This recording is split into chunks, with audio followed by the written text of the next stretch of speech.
नमस्कार, news track में आपका स्वागत है। मैं हूं योगेश मिश्र।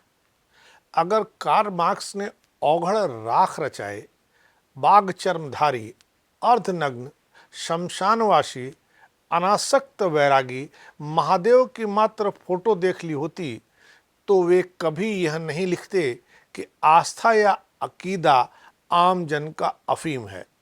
करुणों के परम आराध्य, लोक वल्लभ शिव कालातीत कल्याण कल्पांतरकारी तो हैं ही, वे औघड़ दानी भी हैं। कनक महामणियों से विभूषित शंकर सही मायने में समतावादी हैं। आज के समाजवादियों से कहीं अधिक वस्तुनिष्ठ और सत्यवादी हैं। हालांकि वे अतुलनीय हैं, फिर भी हिंदुओं के 33 कोटि देवताओं के परिप्रेक्ष्य में वे भिन्न हैं, विलक्षण हैं, अलग हैं। मसलन परस्पर विरोधी विचार और कार्य को संग लाने तथा समरस बनाने में शिव माहिर हैं, संहारक हैं, संवारते भी हैं। एक बार वे पार्वती को अमरता का रहस्य बता रहे थे, दो गणों ने सुन लिया। भोलेनाथ रुष्ट हो गए, शाप दे डाला कि विहंगम योनि में जाओ। दोनों कबूतर बनकर अमरनाथ की गुफा में आ गए, आज भी दिखते हैं। कामदेव का किस्सा सर्वविदित है, मगर रति के आंसू से पिघलकर पति को प्रद्युम्न के रूप में शंकर ने नवजीवन दिया, पुष्पों में बसा दिया। सांप आया शरण में गरुड़ से आतंकित होकर, उसे गले से चिपटा लिया और जब भी विष्णु मिलने आए तो दिखा दिया कि शरणागत पूर्णतया महफूज है।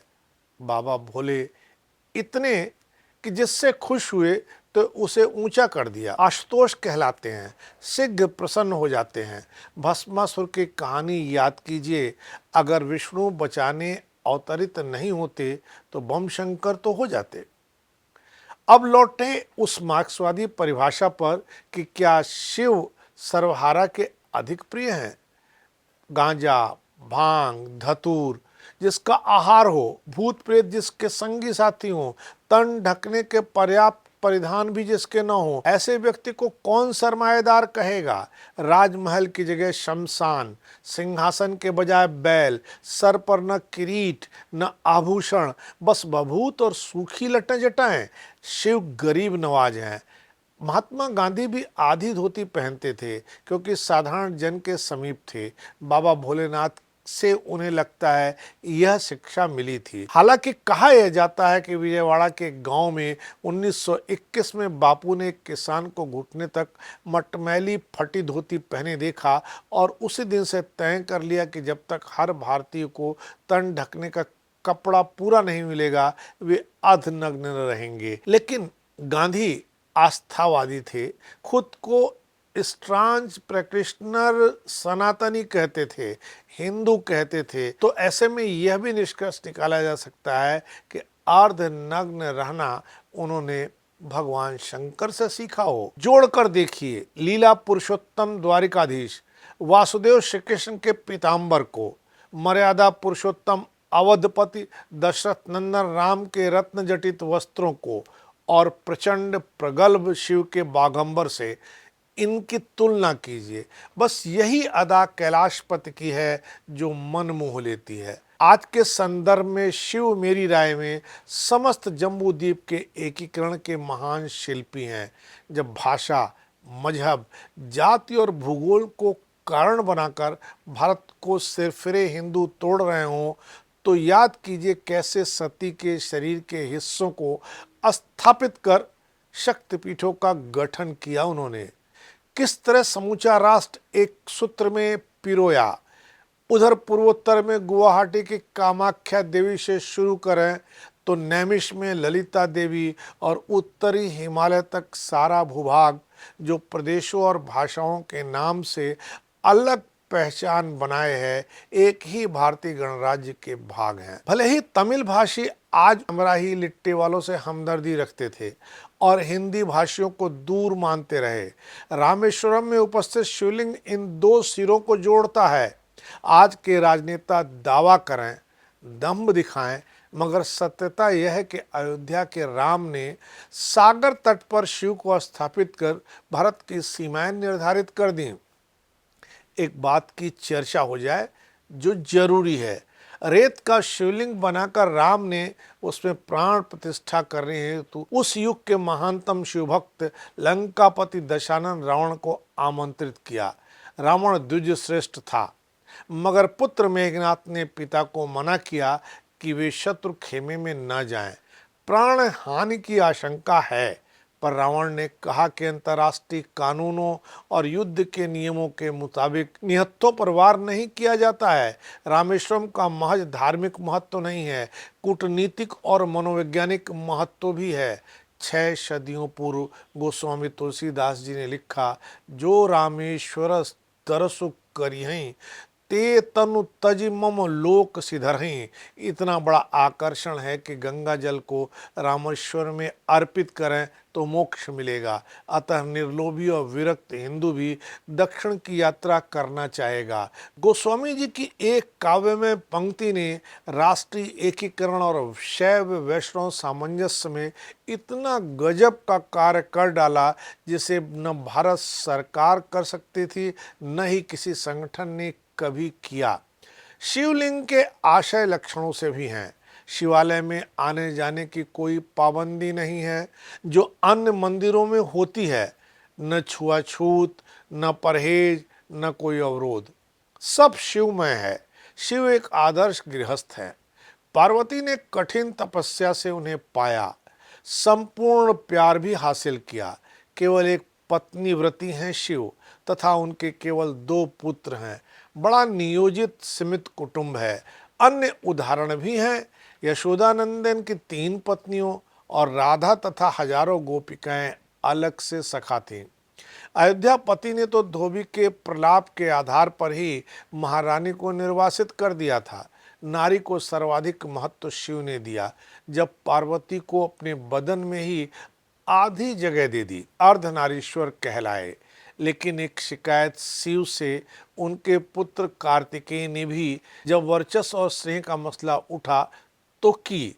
शिव ने कहा कि पृथ्वी लोक की जो परिक्रमा पहले करेगा उसे परितोष मिलेगा।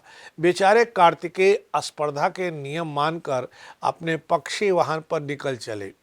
उधर मूषक पर सवार स्थूलकाय गणेश ने शिव पार्वती की परिक्रमा कर तर्क के आधार पर भाई को हरा दिया। शायद गणेश के प्रति पिता शिव को अधिक सहानुभूति रही हो। आखिर माता की आज्ञा पालन करने के अंजाम में सर भी कटा, हाथी का सर लगाया गया। उस दौर की पहली आर्गन ट्रांसप्लांट सर्जरी अव्यय निरूपण पद्धति कही जा सकती है। वह शिव प्रकृति के, पर्यावरण के रक्षक और संवारने वाले हैं। किसान का साथी है बैल, जिसे शिव ने अपना वाहन बनाकर मान दिया, सम्मान दिया। नंदी इसका प्रतीक है। पंचभूत को शिव ने अपनाया। क्षिति, जल, पावक, गगन, समीरा वे तत्व हैं जिनमें संतुलन बिगाड़कर आज लोगों ने प्रदूषण, विकीर्णता और ओजोन परत को हानि कर दी है। यदि सब सच्चे शिव भक्त हो जाएं तो फिर पंच तत्वों में सम्यक संतुलन आ जाए। भले ही अलगाववादी आज कश्मीर को भारत से काटने की साजिश कर रहे हों, वे इस ऐतिहासिक तथ्य को नज़रअंदाज नहीं कर सकते कि शैव मत कभी हिमालयी वादियों में लोक धर्म था। जब शिव यात्रा पर निकले तो नंदी को पहलगाम में, अपने अर्धचंद्र को चंदनवाड़ी में और सर्प को शेषनाग में छोड़ आए। अमरनाथ यात्री इन्हीं तीनों पड़ावों से आज भी गुजरते हैं। शिव कला के सृजन करता है। तांडव नृत्य द्वारा नई विधा को उन्होंने जन्म दिया। नटराज कहलाए। डमरू बजाकर संगीत को पैदा किया। इतने कलावंत हैं कि हर कुमारी शिवोपासना करती है कि शिव जैसा पति मिले। जनक नंदिनी ने भी ऐसा ही किया था, उन्हें राम मिल गए। एक चर्चा अक्सर होती है, अन्य देवताओं का जन्मोत्सव मनाया जाता है, मगर शिव का विवाहोत्सव ही क्यों मनाया जाता है? क्यों नहीं उनका जन्मोत्सव मनाया जाता है? शिव दर्शाना चाहते हैं कि सृजन और निधन शाश्वत नियम है। उन्हें कभी भी विस्मृत नहीं करना चाहिए। कृष्ण ने अगहन चुना, मगर शिव ने श्रावण मास को पसंद किया, क्योंकि तब सारी धरा हरित हो जाती है। सिद्ध कर दिया कि जल ही जीवन है। हिंदी में एक मुहावरा बन गया है, शिव की बारात चली। ऊबड़ खाबड़ जनों को बटोर कर भोलेनाथ पार्वती को ब्याहने चले थे, लेकिन शुभ कामना का भी उद्बोधन है, शिवस्तु पंथा, सब कुशल क्षेम रहे। श्रद्धालु जन द्वादश ज्योतिर्लिंग की पूजा करते हैं। इसमें आज के सार्वभौम लोकतांत्रिक गणराज्य की दृष्टि से सोमनाथ सर्वाधिक गौरतलब है। वह इस्लामी साम्राज्यवादियों के हमले का शिकार रहा था। अंग्रेजों के भाग जाने के बाद पहला काम सरदार वल्लभ भाई पटेल ने किया कि भग्नावशेष सोमनाथ का पुनर्निर्माण कराया। तब विवाद चला था कि सेकुलर भारत में क्या मंदिर का पुनर्निर्माण कराने में सरकारी मंत्री का योगदान होना चाहिए। जवाहरलाल नेहरू चाहते थे कि सोमनाथ निर्माण कार्य से सरकारी तंत्र दूर रहे। सरदार का सीधा सा जवाब था, सोमनाथ मंदिर विदेशी आक्रमण का शिकार था। स्वाधीन राष्ट्र की अस्मिता और गौरव का प्रश्न है कि सोमनाथ में शिवलिंग स्थापित हो। आलोचक खामोश हो गए। आज पुनर्निर्मित सोमनाथ का ज्योतिर्लिंग भारत की ऐतिहासिक कीर्ति का प्रतीक है। शिव के मायने भी है प्रतीक। इसलिए सोमनाथ का शिवलिंग सागर की लहरों से धुल कर देदीप्यमान रहता है।